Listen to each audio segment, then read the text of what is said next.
The latest, however, on the tragedy in South Korea.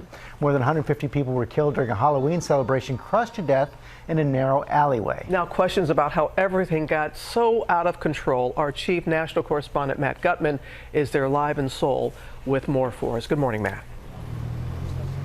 Good morning, Robin. And to try to provide some answers to those questions, police say that they've gathered footage from 50 surveillance cameras from this alley and around here.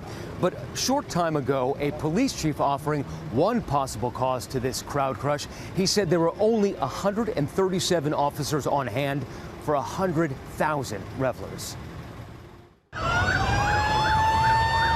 This morning, authorities investigating how a massive Halloween celebration turned into one of Korea's deadliest disasters. That crowd surge toppling revelers like dominoes. Those screams and those images, rows of civilians and medics frantically doing CPR. Authorities saying at least 154 were killed and 149 injured, and there are 2 Americans among the dead. Police this morning taking responsibility, saying there were only 137 officers on duty as about 100,000 partygoers began pouring out of subways and into the streets of the Itaewon neighborhood for Seoul's first major Halloween celebration since the pandemic. By 10 p.m., this alleyway becoming a deadly bottleneck. The partiers converged from both ends, from the street down here below and from up there, and that alleyway is just 14 feet wide. In the middle, they were all crossed. There was nowhere to go, and there was no one to control the crowd. American Janelle Story was trapped inside the crush. Oh my God, oh my God. I just saw in front of me this mass of people running and pushing and screaming and like panicking. She survived. John Mamajono was there too. He came back to the scene this morning, describing the surge from behind, bending bodies forward. Like folded forward? Yeah, forward. But like that?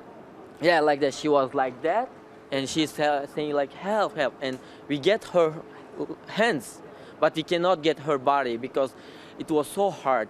Because behind they are pushing upside on her.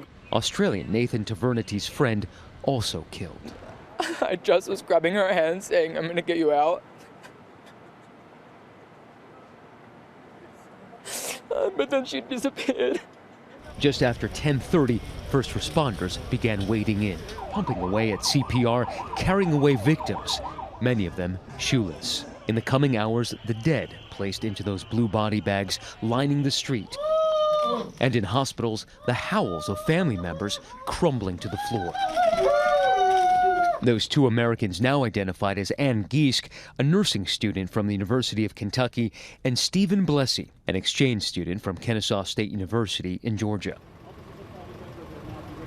Now, police telling us that all of the fatalities happened in that alleyway behind us. The youngest was a child still in middle school, and you can see that crowd at the vigil behind me growing.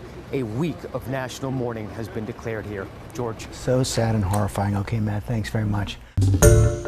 Hi, everyone. George Stephanopoulos here. Thanks for checking out the ABC News YouTube channel. If you'd like to get more videos, show highlights, and watch live event coverage, click on the right over here to subscribe to our channel. And don't forget to download the ABC News app for breaking news alerts. Thanks for watching.